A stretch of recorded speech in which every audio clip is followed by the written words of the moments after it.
കർത്താവ് കൃപ ചെയ്തത്. പ്രിയമുള്ളവരെ, ഇന്ന് നാം നമ്മുടെ സമൂഹത്തിലേക്ക് നോക്കുമ്പോൾ നമ്മുടെ മനുഷ്യ മനസാക്ഷിയെ ഞെട്ടിപ്പിക്കുന്ന എത്രയോ വേദനാജനകമായ അവസ്ഥയുടെ കാര്യങ്ങളാണ് നമുക്ക് മനസ്സിലാക്കുവാൻ സാധിക്കുന്നത്. പത്രത്താളുകളിലൂടെയും സോഷ്യൽ മീഡിയയിലൂടെയൊക്കെ നമ്മൾ കണ്ണോടിക്കുമ്പോൾ എത്രയെത്രയോ ഹീനകരമായ പൈശാചികമായ അനേക സംഭവങ്ങൾ നമുക്കിന്ന് കാണുവാൻ കഴിയും. എന്തിനാണ് കൂടുതൽ പറയുന്നത്? നാം വസിക്കുന്ന നമ്മുടെ ഈ കൊച്ചു കേരളത്തിൽ പോലും, ദൈവത്തിന്റെ സ്വന്തം നാടെന്നറിയപ്പെടുന്ന ഈ കേരളത്തിൽ പോലും ജാതിയുടെയും വർഗത്തിന്റെയും മതത്തിന്റെയും പേരിലുള്ള കൂട്ടക്കൊലകളും അരുംകൊലകളും ഒക്കെ നിത്യ സംഭവങ്ങളായി മാറിക്കൊണ്ടിരിക്കുകയാണ്. മതത്തിന്റെയും രാഷ്ട്രീയത്തിന്റെയും പേരിൽ അനേക അടിപിടി കേസുകൾ നടന്നുകൊണ്ടിരിക്കുകയാണ്. എത്രയെത്രയോ കുടുംബങ്ങൾ, കുടുംബ ബന്ധങ്ങൾ വിച്ഛേദിക്കപ്പെട്ടുകൊണ്ടിരിക്കുകയാണ്. കുടുംബ കോടതികൾ വർദ്ധിച്ചുകൊണ്ടിരിക്കുകയാണ്.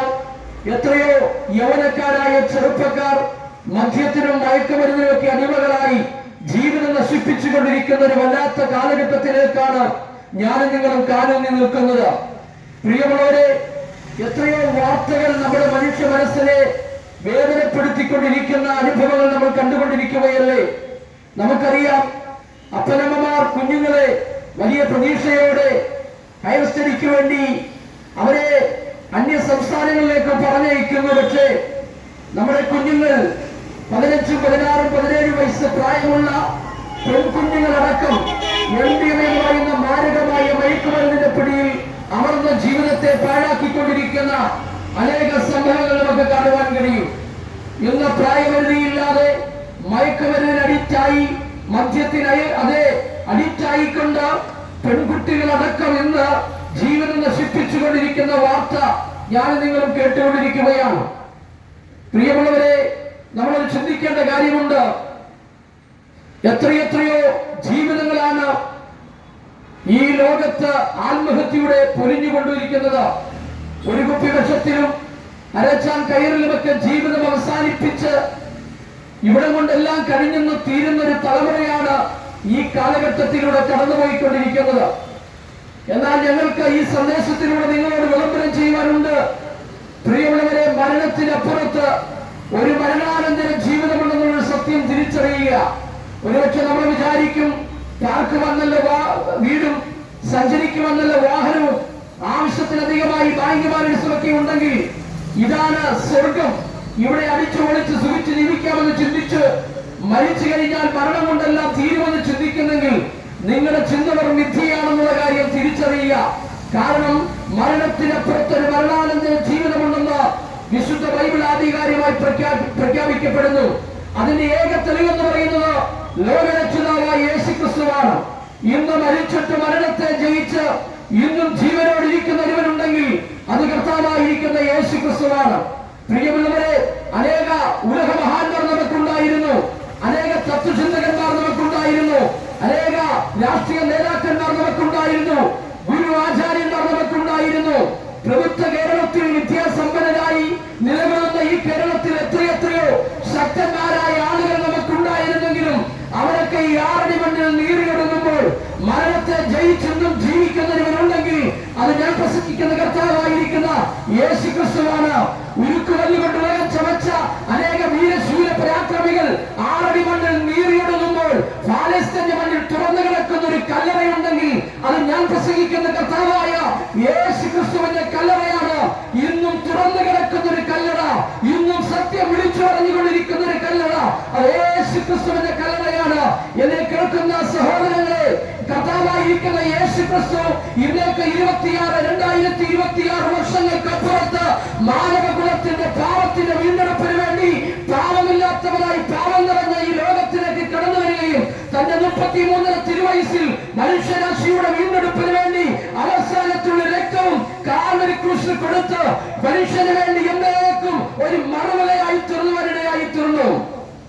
യേശുക്രിസ്തുവിന്റെ ക്രൂശ് മരണത്തിങ്കൽ, യേശുക്രിസ്തുവിന്റെ കാൽവരി മരണത്തിങ്കൽ മനുഷ്യന്റെ വീണ്ടെടുപ്പ് എന്നേക്ക് സ്ഥാപിക്കപ്പെടുവാനിടയായി തീർന്നു. സർവശക്തനായ ദൈവം തന്റെ കരവിരുതിനാൽ നിർമ്മിച്ചെടുത്ത മനുഷ്യൻ തന്റെ ആത്മാവിനെ അവന്റെ ഉള്ളിലാക്കി അവനെ ആരാധിക്കണമെന്നുള്ള വലിയ താല്പര്യത്തോടുകൂടി ഭൂമിയിൽ ജീവിക്കുവാൻ അനുവദിച്ചെങ്കിലും പാപമെന്ന ഭീകരമായ സത്വനിരീക്ഷണം മനുഷ്യനെ ദൈവത്തിൽ അകറ്റിക്കൊണ്ട് പാപത്തിന്റെ അഗാധമായ ഗർത്തത്തിലേക്ക് മനുഷ്യരാണ്ടുപോയി.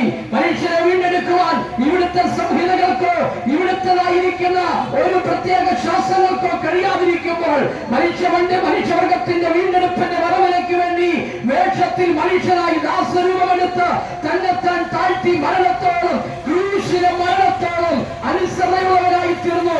ആര്? കർത്താവായിരിക്കുന്ന യേശുക്രിസ്തു. അതുകൊണ്ട് ഈ തെരുവോരങ്ങളിൽ ഒരു ക്രിസ്ത്യാനിയുടെ ക്രിസ്തുവിനെ അല്ല ഞാൻ ഉയർത്തുന്നത്. വിശുദ്ധ തിരുവെഴുത്ത് ഇങ്ങനെ പറയുന്നു, അവനെ കൈക്കൊണ്ട് അവന്റെ നാമത്തിൽ വിശ്വസിക്കുന്ന ഏവർക്കും അവൻ ദൈവമക്കളാകുവാൻ അധികാരം കൊടുത്തു. അവിടെ പണ്ടുകളെന്നോ പാവനെന്നോ ഇല്ല, കുചേലനെന്നോ കുബേരനെന്നോ ഇല്ല, കറുത്തവനെന്നോ വെളുത്തവനെന്നോ ഇല്ല, ആണെന്നോ പെണ്ണെന്നോ ഇല്ല. ജാതി വർഗ വർണ്ണ വ്യത്യാസങ്ങൾ കൂടാതെ, ലിംഗ വ്യത്യാസങ്ങൾ കൂടാതെ മാനവകുലത്തിന്റെ വീണ്ടെടുപ്പിന് വേണ്ടി പാപം നിറഞ്ഞ ഭൂമിയിൽ കടന്നു വന്ന് മനുഷ്യന്റെ വീണ്ടെടുപ്പ് സ്ഥാപിച്ച ഉലകത്തിൽ ഒരുത്തരുണ്ടെങ്കിൽ അത് ഞാൻ പ്രസംഗിക്കുന്ന കർത്താവായ യേശുക്രിസ്തുവാണ്. കാലത്തിന്റെ തികവിങ്കൽ കന്യകയിൽ ജനിച്ചവനായി കാലത്തെ AD എന്നും BC എന്നും രണ്ടായി തിരിച്ച് ചരിത്രത്തെ പോലും തിരുത്തി കുറിച്ചുകൊണ്ട് ചരിത്ര പുരുഷനായി യേശുക്രിസ്തു ഈ ലോകത്തിൽ പിറവിയെടുക്കുവാനിടയായി. യേശുക്രിസ്തു ഈ ലോകത്തിൽ കടന്നു വന്നത് മനുഷ്യന്റെ വീണ്ടെടുപ്പിന് വേണ്ടിയാണ്. എന്നെ കേൾക്കുന്ന പ്രിയ സഹോദരങ്ങളെ, പ്രിയ സ്നേഹിതരെ, ഒരുപക്ഷെ നിങ്ങൾ വിചാരിക്കും വേറെ പണിയൊന്നുമില്ല എന്നിട്ട് ചില ആളുകൾ ഉച്ചഭാഷയുടെ എന്തൊക്കെയോ വിളിച്ചു പറയുകയാണെന്നല്ല. ഒരു കാലത്തെ നാടിനും നാട്ടുകാർക്കും വീട്ടുകാർക്കും വേണ്ടാത്തവരായി ഈ ലോകത്തിന്റെ പാപപ്രവൃത്തികളിലൂടെ ജീവിതം നയിച്ച ഞങ്ങളിലേക്ക് അരുമനാഥനായ യേശുക്രിസ്തുവിന്റെ നിസ്സീമമായ സ്നേഹം കടന്നു വന്നപ്പോൾ ഞങ്ങൾ അനുഭവിക്കുന്ന ഈ ആത്മിക സന്തോഷമാണ്. ഈ തെരുവീതിയിൽ ഞങ്ങളെ ഉച്ചഭാഷയുടെ ഇങ്ങനെ കർത്താവിനെ ഉയർത്തുവാനിടയായി തീർന്നത്. അതുകൊണ്ട് ഞങ്ങളെ കേൾക്കുന്നവരെ, ഞങ്ങൾക്ക് നിങ്ങളൊരു സന്ദേശം വിളിച്ചു പറയാനുണ്ട്. അത് മറ്റൊന്നുമല്ല, വിശുദ്ധ തിരുവെഴുത്ത് വളരെ ആധികാരികമായി പ്രഖ്യാപിക്കപ്പെടുന്നു. മറ്റൊരുത്തരും രക്ഷയില്ല, രക്ഷിക്കപ്പെടുവർ ആകാശത്തിന്റെ കീഴിൽ മനുഷ്യരുടെ ഇടയിൽ നൽകപ്പെട്ടൊരു നാമമുണ്ടെങ്കിൽ അത് യേശുക്രിസ്തുവിന്റെ നാമമാണ്. മനുഷ്യനെ പാപത്തിൽ നിന്ന് വിടുവിച്ച്, മനുഷ്യനെ രോഗത്തിൽ നിന്ന് വിടുവിച്ച്, മനുഷ്യരിലേക്ക് ഒരു വീണ്ടെടുപ്പ് കൊടുക്കുന്ന നാമം. പ്രിയമുള്ളവരെ, ഇവിടെ ജീവിച്ച് മരിച്ച് ഇവിടെ കൊണ്ടെല്ലാം കഴിയുമെന്ന് ചിന്തിച്ചെങ്കിൽ നിങ്ങളുടെ ചിന്ത ഒരു മിഥ്യയാണെന്നുള്ള കാര്യം തിരിച്ചറിയണം. മരിച്ച ബൈബിൾ പറയുന്നു, മരണത്തിനപ്പുറത്ത് ഒരു മരണാനന്തര ജീവിതമുണ്ട്. പ്രിയമുള്ളവരെ, അതിന്റെ തെളിവാണ് കർത്താവായിരിക്കുന്ന യേശുക്രിസ്തു എന്നുള്ളത്. മഹാദൈവത്തിന്റെ പരിശ്രമം മാലാഖമാരുടെ മഹിമ ആരാധന വിട്ട് മനുഷ്യർക്ക് വേണ്ടി മണ്ണിൽ പൂജാതനാകുകയും തന്റെ അവസാനത്തോട് രക്തം മനുഷ്യന്റെ വീണ്ടെടുപ്പിന് വേണ്ടി കാൽവരി ക്രൂശിൽ കൊടുത്ത യേശുക്രിസ്തുവിൽ വിശ്വസിക്കുമെങ്കിൽ നിന്റെ ജീവിതത്തിൽ ഒരു സന്തോഷമുണ്ട്, മുഴുവൻ ഉണ്ടാകുവാനിടയായി തീരും.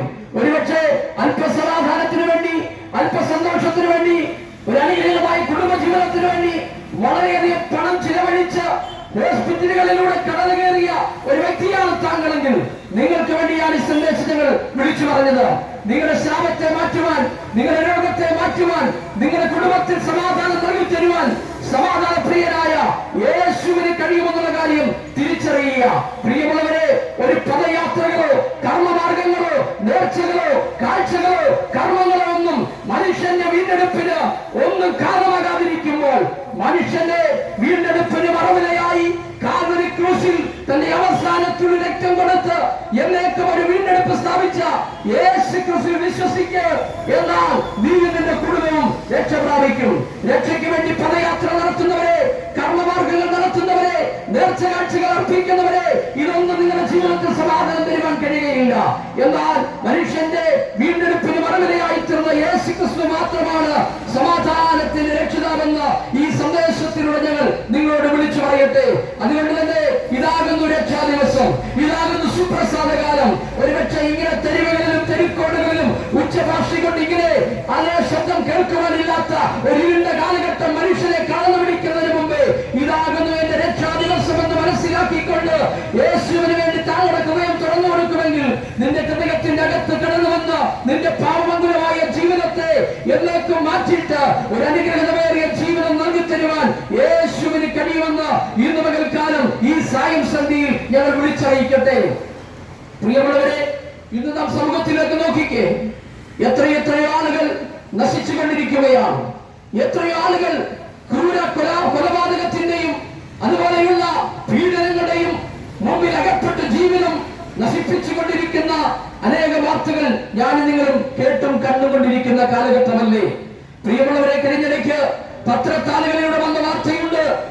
ബാംഗ്ലൂരിന് നഴ്സിംഗ് പഠിക്കാൻ പോയ ഒരു പെൺകുട്ടിയെ പോലീസ് അറസ്റ്റ് ചെയ്തു. അവിടെ ബാഗ് പരിശോധിച്ചപ്പോൾ കോടിക്കണക്കിന് വിലമതിക്കുന്ന MDM എന്ന് പറയുന്ന മാരകമായ മയക്കുമരുന്ന് ആ യൗവനക്കാരിയായ ആ ബാംഗ്ലൂർ നഴ്സിംഗ് പഠിക്കാൻ പോയ പെൺകുട്ടിയുടെ ബാഗിനകത്തുനിന്ന് പോലീസ് കണ്ടെടുക്കുവാനിടയായി തീർന്നു.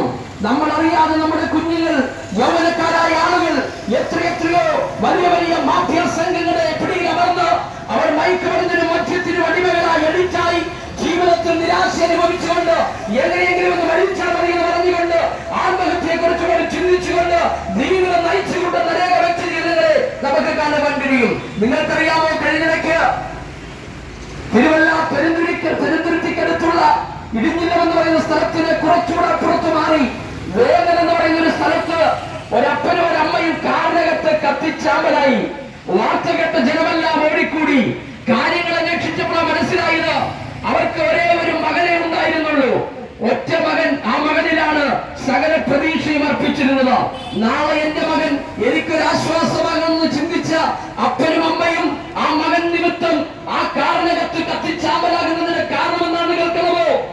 അവൻ രഹസ്യമായി മയക്കുമരുന്ന് ഉപയോഗിച്ച് വീട്ടിനകത്ത് ഒരു സ്വസ്ഥതയും അപ്പനും അമ്മയ്ക്കും കൊടുക്കാതെ മദ്യവും മയക്കുമരുന്നിനും അടിമയായി ജീവിതം വല്ലാത്തൊരവസ്ഥയിലേക്ക് അവരെ നയിക്കുവാനിടയായി തീർന്നു. അവർ പാർക്കുന്ന വീട്ടിനകത്തുനിന്ന് ആ മകന്റെ ശല്യം സഹിക്കുവാൻ കഴിയാതെ കാറിനകത്ത്, സ്വന്തം കാറിനകത്ത് കത്തിച്ചാമ്പലായ വാർത്ത ഇന്നും മനസ്സിൽ മാറാതെ നിൽക്കുകയാണ്. എത്രയെത്രയോ സംഭവങ്ങളാണ് ഈ കന്യാകുമാരി മുതൽ കാസർഗോഡ് വരെയുള്ള ഈ കൊച്ചു കേരളത്തിനകത്ത് പോലും നടന്നുകൊണ്ടിരിക്കുന്നത്. മലയാളികൾ പാർക്കുന്നിടത്ത് ദൈവത്തിന്റെ സ്വന്തം നാളം അറിയപ്പെടുന്ന ഈ കേരളത്തിൽ വിദ്യാസമ്പന്നരായ, വിദ്യാപ്രബുദ്ധരായ, എല്ലാ നിലകളിലും സാമ്പത്തിക ഉയർച്ചകൾ പ്രാപിച്ച ഉന്നതങ്ങളിൽ നിൽക്കുന്ന ഈ കേരളത്തിൽ പോലും ആത്മഹത്യയുടെ എണ്ണം വർദ്ധിച്ചുകൊണ്ടിരിക്കുന്നതിന് കാരണം എന്താണെന്ന് അറിയാമോ? പാപമെന്ന ഭീകരമായ സത്യം മനുഷ്യനെ ഒതുക്കി അടിറ്റാക്കി അവന്റെ ജീവിതത്തെ നശിപ്പിച്ചുകൊണ്ടിരിക്കുകയാണ്. ഈ സായം സന്ധ്യയിൽ ഞങ്ങൾ വിളിച്ചു പറയട്ടെ, പാപത്തിന് പരിഹാരം എന്ന് പറയുന്നത് കർത്താവായ യേശു ക്രിസ്തുവാണ്. ഈ തെരുവോരങ്ങളിൽ, കടത്തിണ്ണകളിൽ എന്നെ കേൾക്കുന്ന സ്നേഹിത സുഹൃത്തെ, മനസ്സിന്റെ പിതാവേ, മാതാവേ, സഹോദര സഹോദരി, ഞങ്ങൾക്ക് നിങ്ങളോട് വിളിച്ചു പറയുവാൻ ഒരു കാര്യമുണ്ട്. അത് മറ്റൊന്നുമല്ല, ഒരുപക്ഷെ ആരുമറിയാത്ത രഹസ്യ പാപങ്ങൾ കടിച്ചായി ജീവിതം നശിപ്പിക്കുന്ന ഒരു വ്യക്തിയാണ് താങ്കളെങ്കിൽ, ആരുമറിയാത്ത രഹസ്യ പാപങ്ങൾ വെച്ച് ജീവിതത്തെ മുൻപോട്ട് നയിക്കുന്ന ഒരു വ്യക്തിയാണെങ്കിൽ, നിങ്ങളുടെ പാപത്തെ കഴുകിക്കളഞ്ഞ് നിങ്ങളെ ശുദ്ധീകരിപ്പാൻ യേശു ക്രിസ്തുവിന്റെ രക്തത്തിന് കഴിയും, യേശുവിന് കഴിയുമെന്നുള്ള കാര്യം ഇന്ന് കാലം മറന്നു പോകരുത്. അതുകൊണ്ട് പാപത്തോട് വിട പറയൂ, യേശുവിലേക്ക് കടന്നു വരൂ.